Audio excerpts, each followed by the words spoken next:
I wanted to thank you for taking time to speak with me today. Thank you. It's my pleasure.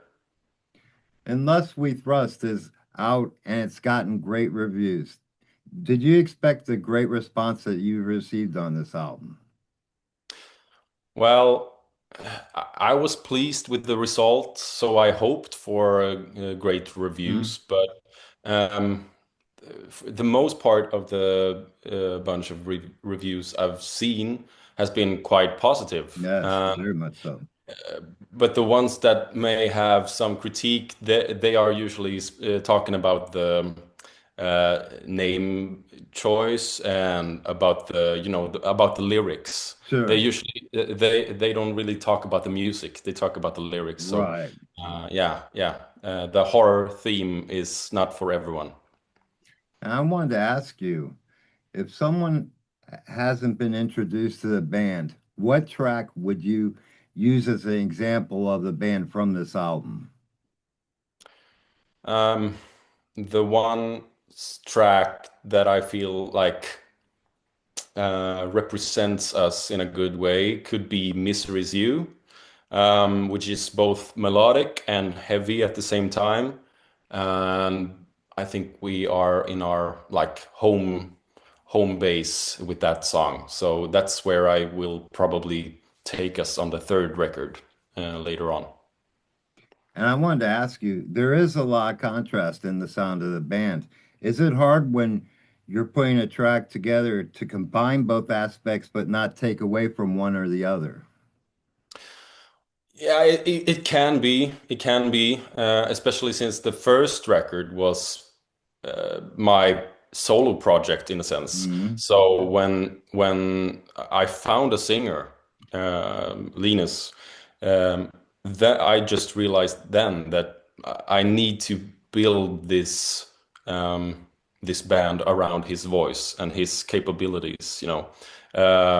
So this record is really our first record, if you can say that, Sure. because I didn't have a band for the first one. Yeah, right. So this record is more this is where I'm gonna take us, I think. And since I'm doing like 95% of the lyric writing and the music combined, I think I feel like we have hit the home run with the theme here. And in speaking of home runs, I wanted to ask you, Brat with a Baseball Bat is a very catchy tune and very creative. I wanted to ask if you could speak on the song lyrically. Yeah, sure. Yeah, the song is basically about this girl called Stacy. She didn't have an easy life, so her life was taken away from her, and so she basically went up from her grave and took on revenge on her Mhm. old bullies and stuff like Yes. that. So yeah, it's a song about revenge in a sense. And Elephant in the Room has two separate meanings. When I listen to it, it seems like it has contrasting views. I wanted to ask if you could speak on those and if I'm right.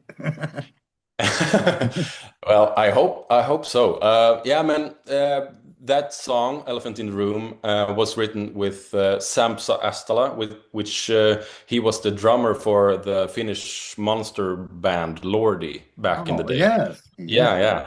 yeah. So he was my like drum hero. He was the person that made me want to play drums That's cool. 20 years ago. Yeah. So he just had this because we wrote that song on Zoom like this. Wow. Uh, yeah, yeah, yeah. So he just took his guitar and like sang something like that elephant in the room, and I was like, I like that saying. So Mm. maybe I will try to write the lyrics around that theme.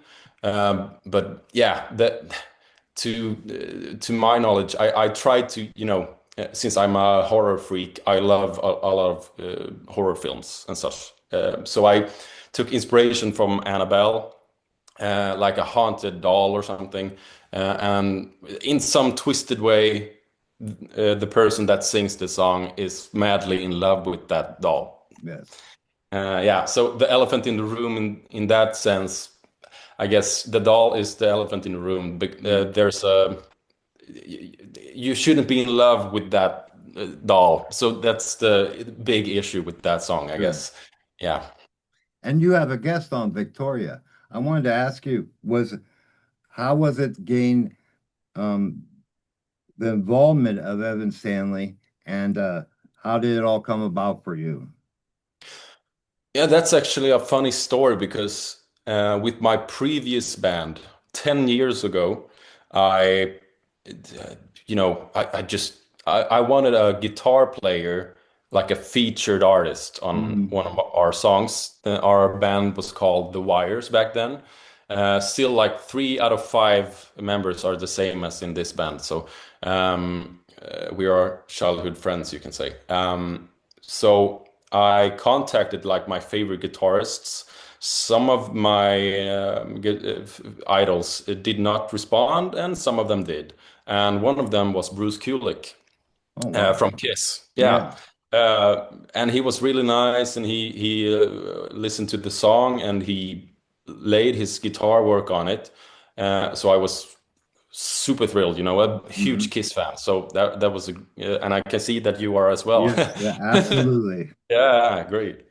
So for this record, I wanted him again, but when I contacted him, he said that he just had a heart issue or something, so Mhm.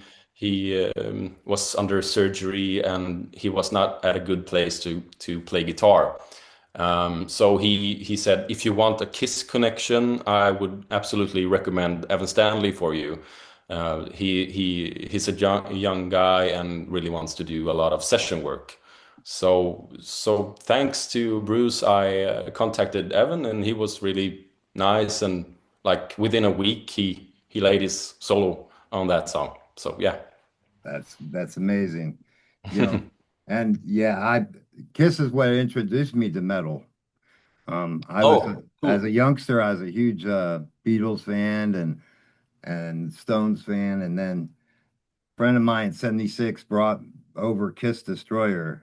It just changed my freaking life. All right, man. Yeah, for sure. Amazing album. I wanted to ask you now that this album is out, what's the next step for you? Uh, what a great question. I think the other members in the band asked me that as well. Mhm. I think for me personally, I will continue promoting this second album for a while, but I am my close friends know this that I am a workaholic. So I there's not a free day for me. Whenever I have time off, I write songs, a lot of them, and I use like other musicians as a mirror. So Mhm. I will write a demo and send them to. One of them is Tobias Gustafsson from the band Nestor, if you know about Oh, them. yes, very much Yeah, so. yeah. I interviewed Yeah. them. Oh, cool, Yeah. cool, cool. Yeah, Nestor is from the same town as we are, a really, really small town with 15,000 people. So most of the bands know each other. And he's really nice with input on songs like this sucks, change that, and like that. Yeah. So we actually wrote Misery's You together on this album. So yeah, I will continue doing that and like send tracks to people like that. So I already have like 5 or 6 songs for the next record that I Wow. feel like this is gonna be great.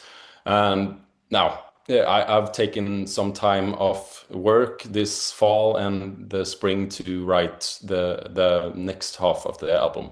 So yeah, I'm gonna like put all my eggs in one basket, so to say. And I wanted to give you a quiz about this album. Not really a quiz, but I wanted to put your mind to work. If you could describe this album in 3 words, what would they be? Wow. Okay. Um, melodic. Um, I was about to say sensual Hmm. and eerie. Very good. Melodic, sensual, and eerie. That's my 3 favorite topics. Basically, since I'm a huge Alice Cooper fan, a Kiss fan, I love Ghost, from Sweden as well. Yes. I love bands with a, you know, very uh, over the top, larger than life attitude and stuff like that. So Hmm. yeah. I wanted to ask you, lyrically on this album, is there like an Easter egg in the album where there are lyrics that are more about you that are in here that maybe a fan may listen to the album and they'll pass it by a first time, but they'll eventually catch it? For sure. One of the most personal tracks is Last Forever. Uh, I really wrote it for my childhood friends in the band. And some of the lyrics is really about what we did as, youngsters, running around in this ghost town in Falköping. So yeah, yeah. When they heard it and they read the lyrics, they were like, "Oh, I remember that. Oh, cool. You got that in the lyrics. Okay, cool." Which I don't think many others will maybe catch on, but maybe they will someday. But so yeah, yeah, I like to leave small clues for the ones who might might get that, as well as a lot of the songs that as you might have noticed, is about like girls to some extent, and some of them is about an ex-girlfriend in some way, but maybe not Brad with the baseball bat. That would be kind of, Right. but but they serve as an inspiration. I wanted to ask you if you could take me back in time and tell me how your musical journey began. Oh wow. I remember when I grew up, this is like late 90s, early 2000s. We had this thing called ZTV, which is like the Swedish MTV. Oh, okay. We actually had MTV as well, but ZTV, they showed like old videos like Thriller and Hammerfall, and Mhm. stuff like that. So all bunch of genres. And I saw Hammerfall's Hearts on Fire video, Ah, and I saw the skeletons in the video yes. coming to the screen, and I went like, "Whoa, this is so cool!" And I was like 4 or 5 maybe back then. And then the big thing was when I didn't want to watch Eurovision. I wasn't that kid usually, but when I saw Eurovision, which is a big song contest in Europe, I saw Lordi play there, and they were so odd and cool. So I loved that music, and I went like, I need to be in a band. Right on. So I was 8 years old, and then it was like, there's no return now. I gotta be a musician someday. Absolutely. And lastly, I wanted to ask you, my friend, if you could give a message to your fans, what message would you give them? Um, Well, there are some people that have stuck through our journey since the early beginning in 22, 23 there, and they are so loyal and so great. So I'm really thankful for them. And for the ones who just started listening, thank you. And for the ones who haven't listened yet, please do. And let us Absolutely. know if you like it or not. But yeah, uh, keep on rocking, I guess. And I want to take a moment to thank you for creating an album that I enjoyed from top to bottom. I love the Oh, band conceptually. It's just such a fun listen and a great listen. And every time you listen, I hear new things every time. And that's oh, so enjoyable to the listener. oh, thank you, man. Thank you, Robert. Means a lot. Thank you, my friend, and you enjoy the rest of your day. Thank you, sir. Have a great day now. All right, cheers. Cheers.